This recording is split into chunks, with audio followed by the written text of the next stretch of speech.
کو بچنا چاہیے۔ مولانا صاحب اگر ہیں اور مدھوپور میں وہ سینما کے پاس ٹاکیز کے پاس جا رہے ہیں تو سمجھنے والا یہ بھی سمجھ سکتا ہے 6 بجا ہوا ہے، فلم کے چھوٹنے کا ٹائم ہے، کہیں ایسا تو نہیں مولوی صاحب فلم دیکھ کر کے آ رہے ہیں تو اگر 6 بج رہا ہو تو مولوی صاحب کو اور راستہ پکڑنے اسی میں بنائیں۔ سمجھ رہے ہیں؟ شک والی جگہوں سے، تہمت والی جگہوں سے اپنے آپ کو بچایا جائے۔ بدگمانی نہیں کرنا چاہیے لیکن بدگمانی کا موقع بھی نہیں دینا چاہیے۔ اب شوہر کے اوپر بیوی شک کر رہی ہے، اب شوہر کیا کر رہا ہے؟ واٹس ایپ کو لاک کر دیتا ہے، فیس بک کو لاک کر دیتا ہے۔ اب بیوی جب کھولتی ہے دیکھتی ہے لاک ہے، تب ظاہر بیوی کو اور شک ہوگا، کیا پتہ نہیں کیا کیا چھپا کر کے رکھا ہے، لاک کر کے رکھا ہے، مجھے نہیں دکھا رہا ہے۔ تو بھائی صاحب جب تم غلط نہیں ہو تو بیوی کو لاک کھول کے دے دو، لے دیکھ لے کس سے میں بات کر رہا ہوں۔ تو یہ ہوتا ہے کہ بدگمانی نہیں کرنا چاہیے لیکن بدگمانی کرنے کا موقع بھی نہیں دینا چاہیے۔ 8 چیزیں ہو گئی۔ نمبر 9 وَلَا يَغْتَبْ بَعْضُكُمْ بَعْضًا، نہیں نمبر 8 وَلَا تَجَسَّسُوا، اور ایک دوسرے کی جاسوسی مت کیا کرو۔ جاسوسی بھی بڑی بلا ہے۔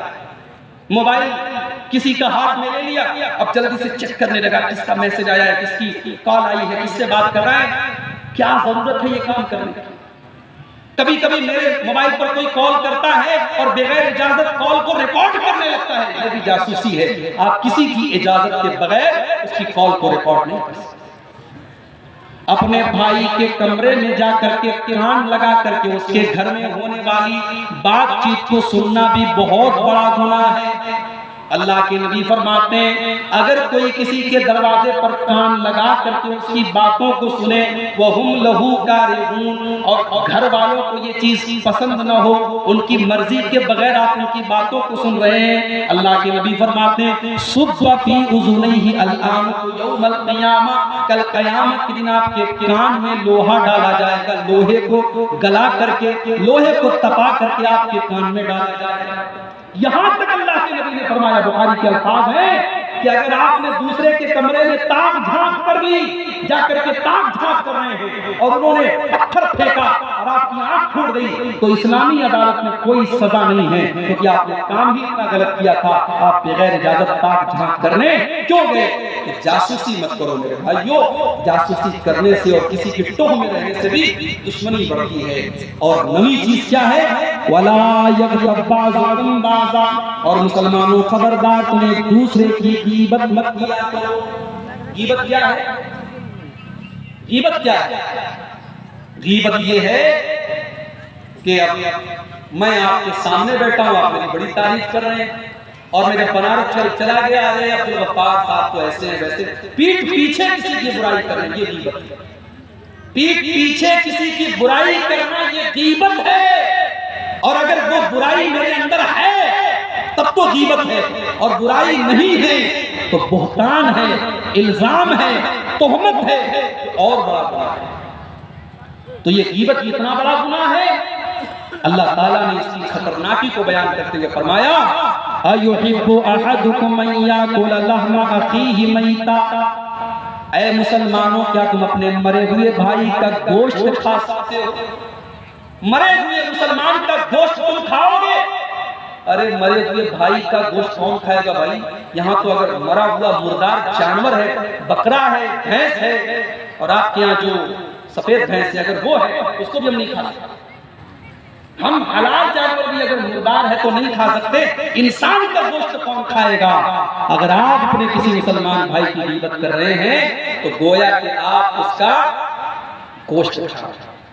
اور ایک بات آپ کو اور بولوں، یہ حدیث سنا کے بعد ختم کرنے جا رہا ہوں۔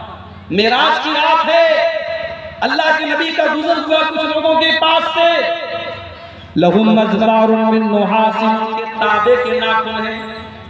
ہماری بعض بہنیں بڑے لمبے لمبے ناخن رکھتی ہیں، آدھا میٹر کے، وہ اللہ کے واسطے اپنے ناخن کم کر لیں، یہ جہنمی عورتوں کے ناخن ہوتے ہیں لمبے لمبے۔ بعض لڑکیاں جو ہوتی ہیں نا ان کے ناخن بڑے لمبے لمبے ہوتے ہیں، کسی کو اگر وہ نوچ لے تو پوری بوٹی لے کر کے نوچ لے۔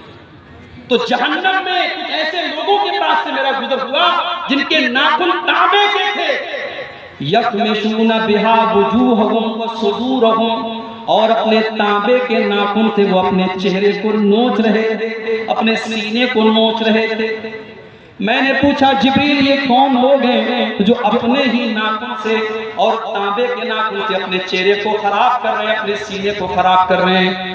جبریل نے فرمایا ہاؤلائی الناس یاکلون لحوم الناس ویقعون فی اعراضہم۔ اے اللہ کے نبی، یہ وہ لوگ ہیں جو لوگوں کی غیبت کیا کرتے تھے، لوگوں کا گوشت کھایا کرتے تھے، لوگوں کی برائیاں کیا کرتے تھے، لوگوں کی عزت اور آبرو پر حملہ کیا کرتے تھے۔ اس کا مطلب یہ ہوا کہ غیبت کرنے والا جس کی غیبت کر رہا ہے اس کو نقصان نہیں پہنچا رہا ہے، وہ اپنے آپ کو نوچ رہا ہے، وہ اپنے آپ کو نقصان پہنچا رہا ہے۔ کل قیامت کے دن اس کو جو عذاب ہوگا وہ یہ ہوگا کہ اس کے ناخن تانبے کے ہوں گے اور اپنے چہرے کو اور اپنے سینے کو وہ نوچے۔ اور ایک بڑی خطرناک وارننگ سنا کر کے بات ختم کریں۔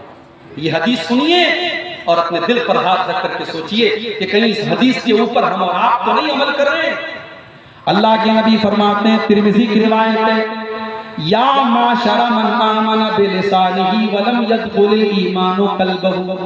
اے وہ لوگوں جو زبان سے تو ایمان لائے ہو لیکن دل کے اندر ابھی ایمان داخل نہیں ہوا ہے، یعنی اوپر سے مسلمان ہو اندر سے مسلمان نہیں ہو۔ لا تغتابوا المسلمین، تم مسلمانوں کی غیبت مت کیا کرو، ولا تتبعوا عوراتہم، اور مسلمانوں کی عزت و آبرو کے پیچھے نہ پڑا کرو، کسی کی آبرو کے پیچھے مت پڑو۔ کسی کا کوئی عیب اگر پا بھی جاؤ تو جہاں تک ہو سکے پردہ ڈالنے کی کوشش کرو، کسی کی آبرو کے پیچھے مت پڑو میرے بھائی، کسی کی عزت مت اچھالو، کسی کی آبرو مت اچھالو۔ اللہ کے نبی کہتے ہیں وَلَا تَتَّبِعُوا عَوْرَاتِهِمْ، کسی کی عزت مت اچھالو، اس لیے کہ جو کسی کی عزت اچھالے گا یَتَّبِعِ اللَّهُ عَوْرَتَهُ، اللہ تعالیٰ اس کے پیچھے پڑ جائے گا، اور جس کے پیچھے اللہ تعالیٰ پڑ جائے گا يَفْضَحُ فِي بَيْتِهِ، اس کے گھر کے اندر اس کو ذلیل کر دے گا۔ اگر ہم کسی کی عزت کے پیچھے پڑ جائیں گے تو کل اللہ تعالیٰ ہماری عزت کے پیچھے پڑ جائے گا، اور اپنے گھر میں بیٹھے بیٹھے ہم ذلیل ہو جائیں گے اور رسوا ہو جائیں گے۔ یہ بڑی خطرناک بات ہے میرے بھائی، بڑی خطرناک وعید ہے اس حدیث کے اندر۔ میں اللہ سے دعا کرتا ہوں کہ یہ جو چیزیں ہیں، 9 چیزیں میں نے بیان کی، 10ویں چیز تفصیل سے بیان نہیں کر سکتا، ٹائم ختم ہو چکا ہے۔ آخری چیز یہ ہے کہ یا ایھا الناس انا خلقناکم من ذکر و انثی وجعلناکم شعوبا وقبائل لتعارفوا ان اکرمکم عند اللہ اتقاکم۔ اے انسانوں، تم ایک ماتا پتا کی سنتان ہو، ایک ماں باپ کی اولاد ہو، اگر تم برادریوں میں اور قبیلوں میں بٹے ہو تو ایک دوسرے کی پہچان کے لیے بٹے ہو، اس لیے نہیں بٹے ہو کہ تم ایک دوسرے کو حقیر سمجھو۔ آج آپ انصاری ہیں، اسی محلے میں کوئی شیخ ہے، اسی محلے میں کوئی خان ہے، تو یہ سب اللہ کے برابر ہے۔ ایسا نہیں ہے کہ شیخ کا مقام اونچا ہے اور انصاری کا نیچا ہے، انصاری کا اونچا ہے شیخ کا نیچا، ایسا نہیں ہے۔ برادری کی بنیاد پر کوئی اونچا اور نیچا نہیں ہے۔ ان اکرمکم عند اللہ اتقاکم، اللہ تعالیٰ کے ہاں جو جتنا تقوی والا ہے اس کا مقام اتنا اونچا ہے۔ ابھی مسکان خان کی جب بات چلی تھی تو ہمارے کچھ بیوقوف بھائی ایسے بھی تھے، انہوں نے مسکان خان کی تعریف کرتے ہوئے فیس بک پر لکھا مسکان کو نے بہت بڑا کارنامہ انجام دیا ہے، مسکان انصاری بہت اچھی لڑکی ہے۔ کسی نے لکھا سیدہ مسکان نے بڑا اچھا کام کیا، کسی نے لکھا شیخ مسکان نے بڑا، یعنی جو جس برادری کا ہے مسکان کو اس برادری کے ساتھ چھوڑ رہا ہے۔ یہ بڑی ہنسی کی بات ہے، یہ مذاق کی بات ہے کہ ہم اپنی برادری کو کریڈٹ دینے کے لیے ہم ایک لڑکی کے سرنیم میں اپنی برادری کا نام جوڑ رہے ہیں۔ تو برادری کی بنیاد پر کوئی اونچا کوئی نیچا نہیں ہوتا ہے میرے بھائی۔ یہ اس آیت میں اللہ تعالیٰ نے ہمیں اور آپ کو پیغام دیا ہے۔ 10 باتیں ہیں، آپ گھر جائیے، قرآن اٹھائیے، قرآن کا 26واں پارہ کھولیے اور ایک بار پھر ٹھنڈے دماغ سے ان 10 چیزوں پر غور کیجئے، اور اگر آپ کے اندر ان 10 چیزوں میں سے کوئی کمی ہے اس کمی کو آپ دور کیجئے۔ اللہ سے میں دعا کرتا ہوں رب العالمین ہمیں اسلامی بھائی چارہ کو سمجھنے اور اسے اپنانے کی توفیق عطا فرمائے۔ یہ جو 10 نصیحتیں کی گئی ہیں سورہ حجرات کے اندر، اللہ ان 10 نصیحتوں پر ہم سب کو عمل کرنے کی توفیق عطا فرمائے۔ آج کا یہ پروگرام ہمارے فرقان بھائی اور ان کے